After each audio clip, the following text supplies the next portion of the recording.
Hello बच्चों, आप सभी का हिसाब मैथमेटिक्स में स्वागत है। बच्चों, आज हम आपको पैरेलल लाइंस और ट्रांसवर्सल के बारे में बताएंगे। अगर हमारे पास पैरेलल लाइंस है और उसको एक लाइन क्या करती है, इंटरसेक्ट करती है। अगर किसी दो लाइंस को एक लाइन इंटरसेक्ट कर रही है दो अलग अलग बिंदु पर, तो उस लाइन को बोलते हैं ट्रांसवर्सल या फिर तिर्यक रेखा बोलते हैं।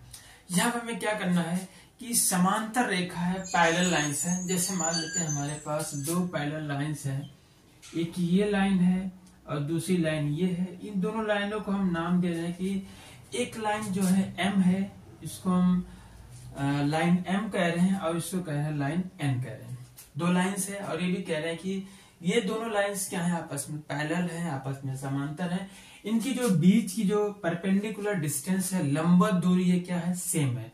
ऐसे ही लाइन को बोलते हैं हम पैरेलल लाइंस या समांतर रेखा बोलते हैं। तो यहाँ पे हमारी ये दोनों लाइन क्या है, पैरेलल लाइंस है। एक और रे है, एक और लाइन है जो इन दोनों लाइनों क्या कर रही है, दो बिंदुओं पर, दो अलग अलग बिंदुओं पर इंटरसेक्ट कर रही है, प्रतिच्छेद कर रही है। एक बिंदु ये हमारा है, यहाँ प्रतिच्छेद कर रहे हैं, दूसरा बिंदु ये है, दूसरा पॉइंट यहाँ पे प्रतिच्छेद कर रहे हैं, यहाँ पे इंटरसेक्ट कर रहे हैं। तो ये लाइन हमारा मान लेते हैं इसका नाम एल है। तो ये एल लाइन हमारी क्या है, ट्रांसवर्सल लाइन है। ये पूरी लाइन क्या है, ट्रांसवर्सल है या फिर क्या कहेंगे, तिर्यक रेखा है। और ये दोनों लाइन क्या है, पैरेलल लाइंस है। अब हम यहाँ पे ये देखेंगे कि इस जिस पॉइंट पर ये लाइन, एक लाइन ये और ये तिर्यक रेखा इंटरसेक्ट करें एक दूसरे को, तो यहाँ पर चार एंगल बन रहे हैं, 4 एंगल बन रहे हैं। अगर इनका हम नंबरिंग कर लें, मान लेते ये एंगल हमारा फर्स्ट है 1 एंगल, फिर ये एंगल 2, फिर ये एंगल 3 और ये एंगल क्या हो जाएगा 4। तो हर एक पॉइंट पे 4 एंगल बनेंगे, 4 एंगल बनेगा। तो यहाँ भी क्या है, 4 एंगल बनेगा। एक एंगल इसको मान लेते हैं, ये हमारा 5 है, फिर ये एंगल 6 है, फिर ये एंगल 7, फिर ये एंगल क्या हो जाएगा हमारा 8। तो इस तरीके से हर एक पॉइंट पे 4 एंगल बनेंगे। और इन एंगल में अगर हम ये देखें कि ये दो पैरेलल लाइंस हैं, ये जो दो लाइंस हमारी एम और एन लाइंस हैं, इनके बाहर के कोण कुछ बन रहे हैं, जैसे एंगल 1, एंगल 2, एंगल 7 और एंगल 8। ये क्या है, इस लाइंस के बाहर बन रहे हैं, इसको हम बाह्य कोण कहेंगे या फिर हम एक्सटीरियर एंगल बोलते हैं। और फिर इस लाइंस के अंदर जो एंगल बन रहे हैं, जैसे एंगल 3, 4, 5 और 6, ये इस लाइंस के अंदर है, मींस ये पैरेलल लाइंस के अंदर बन रहे हैं। तो इन एंगल्स को हम बोलते हैं इंटीरियर एंगल्स या फिर अंतः कोण बोलते हैं। तो इनका हम नाम लिख देते हैं कि हमारे ये कौन कौन से एंगल होते हैं। जैसे यहाँ पे angle 1, angle 2, angle 7 and angle 8। In angles को बोलते हैं हम एक्सटीरियर एंगल्स।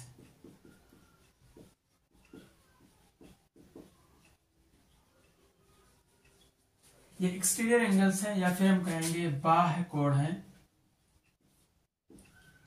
ये जो कोण है हमारे बाह्य कोण है।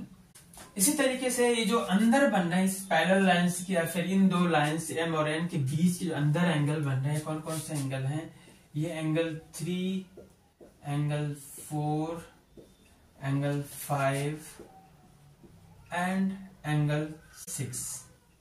ये जो एंगल्स हैं इनको हम कहते हैं ये इंटीरियर एंगल्स हैं।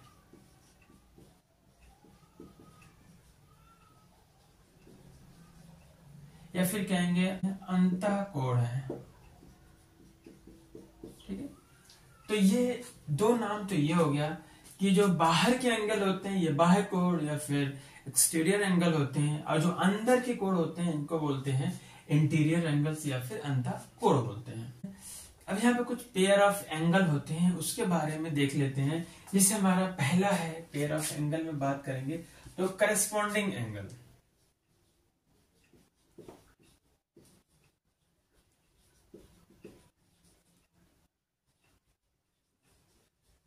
या फिर कहते हैं संगत कोण।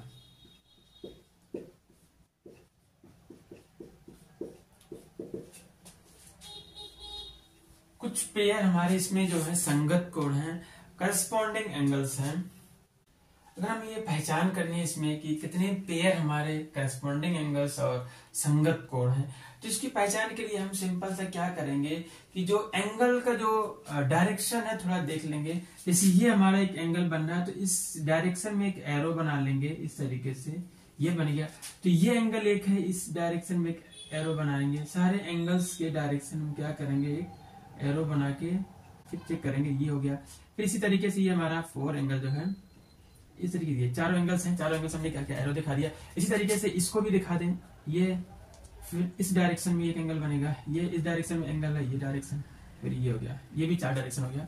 अब ये देखेंगे कि जिस एंगल का डायरेक्शन, जो एरो का डायरेक्शन है, अगर सेम डायरेक्शन में दिख रहा है एरो, सेम डायरेक्शन एरो का है, तो इसका मतलब वो एंगल्स क्या हो जाएंगे, करस्पॉन्डिंग एंगल्स हो जाएंगे।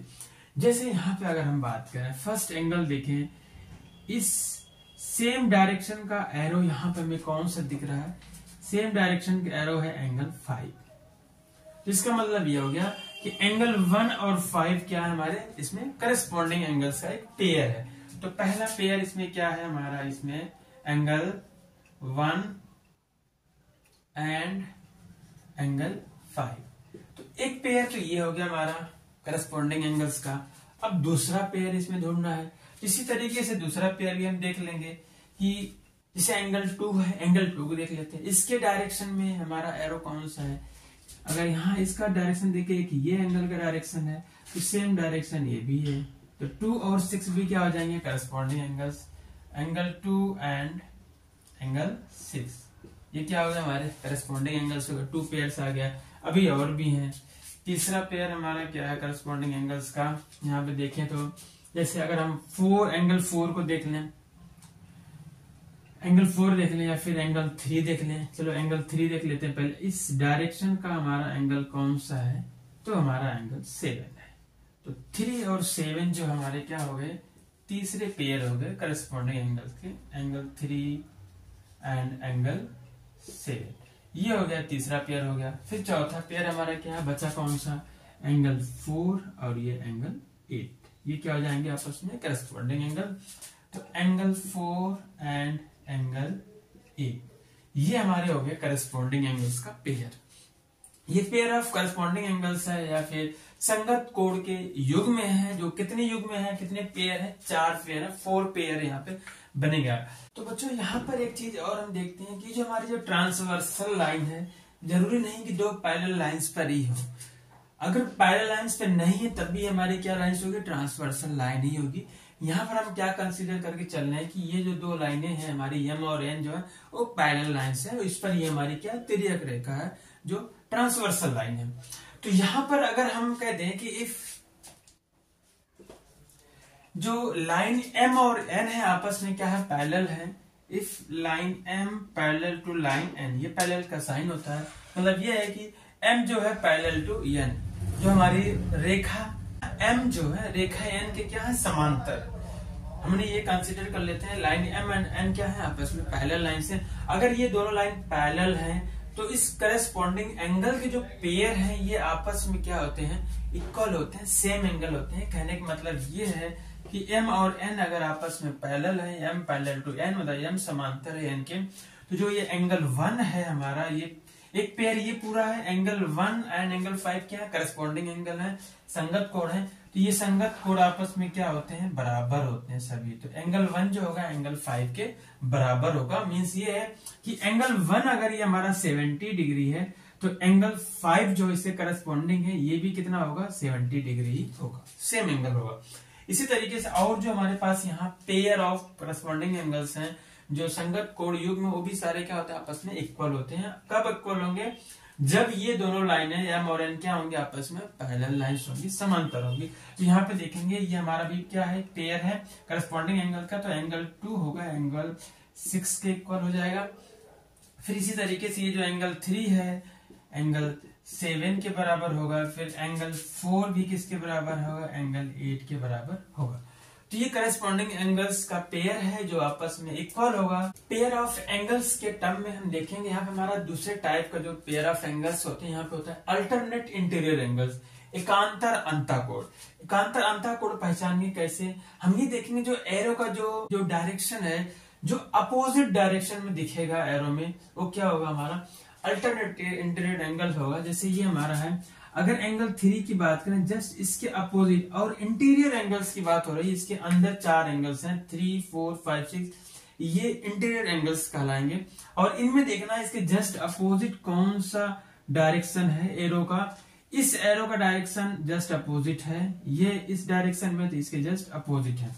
तो ये दोनों एंगल 3 और 5 हमारे क्या हो जाएंगे, पहला पेयर हो जाएगा हमारा अल्टरनेट इंटीरियर एंगल का, angle 3 and angle 5, angle 3 and angle 5। ये हमारे क्या हो गया, अल्टरनेट इंटीरियर एंगल का एक पेयर हो गया।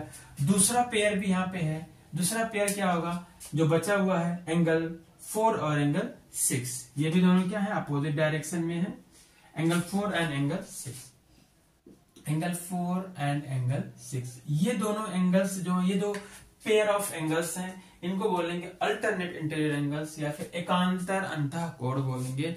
और यहाँ भी यही कंडीशन है कि अगर हमारा ये एक हमारा जो ये लाइन M है और ये लाइन N है, अगर ये दोनों लाइंस क्या है, आपस में पैरेलल हैं, ये दोनों लाइंस अगर समांतर हैं, पैरेलल हैं, तो कहेंगे जो अल्टरनेट इंटीरियर एंगल्स होते हैं ये भी क्या होंगे, आपस में इक्वल होंगे, सेम होंगे।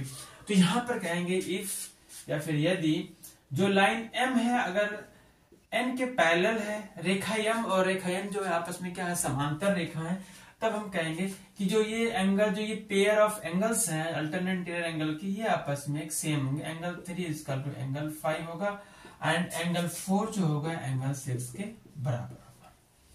ठीक है, कब ये इक्वल होंगे, जब ये M और N आपस में क्या होगा, पैरेलल होंगे, समांतर होंगे। तीसरे प्रकार का पेयर ऑफ एंगल्स होता है अल्टरनेट एक्सटीरियर एंगल्स। और अल्टरनेट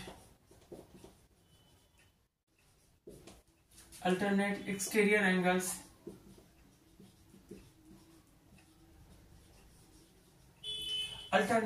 एंगल्स या फिर कहेंगे एकांतर बाह्य कोण।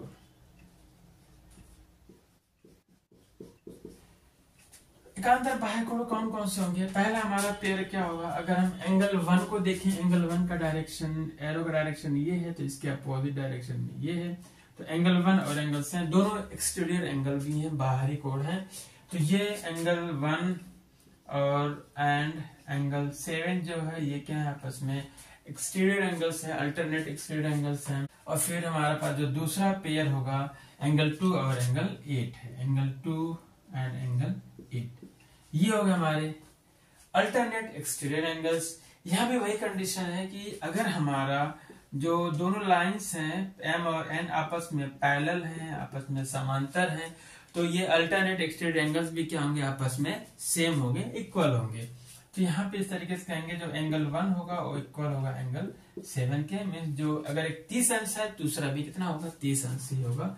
तो ये इस तरीके से एंगल 2 जो होगा ये भी एंगल 8 भी दोनों आपस में इक्वल होंगे, बराबर होंगे। तो ये हो गया हमारा तीसरे टाइप पे जो पेयर ऑफ एंगल्स होता है अल्टरनेट एक्सटीरियर एंगल्स। और जो चौथे टाइप का जो हमारा पेयर ऑफ एंगल्स होते हैं interior angles on the same side of the transversal, means तिर्यक रेखा के एक ही ओर के अंतःकोण, मतलब तिर्यक रेखा हमारी ये इसके एक ही ओर के अंतःकोण या एक ट्रांसवर्सल लाइन की एक ही साइड के इंटीरियर एंगल्स। अगर ये ट्रांसवर्सल है तो इसकी एक साइड के जो इंटीरियर एंगल 3 और 4 है, इसका क्या है 4 और 5 है। तो ये एंगल्स हमारे क्या होते हैं, पेयर ऑफ एंगल। पहला हमारा क्या होता है एंगल 3 एंड एंगल 6, ये क्या है आपस में, ये है interior angles on the same side of the transversal है, मींस तिर्यक रेखा के एक ही ओर के अंतःकोण है, उनका पेयर है। और दूसरा पेयर हमारा इसमें क्या होगा, एंगल 4 और एंगल 5, ये भी क्या है 4 एंड एंगल 5, ये भी क्या है तिर्यक रेखा के एक ही तरफ के अंतःकोण है, ट्रांसवर्सल लाइन के एक ही तरफ के इंटीरियर एंगल्स हैं।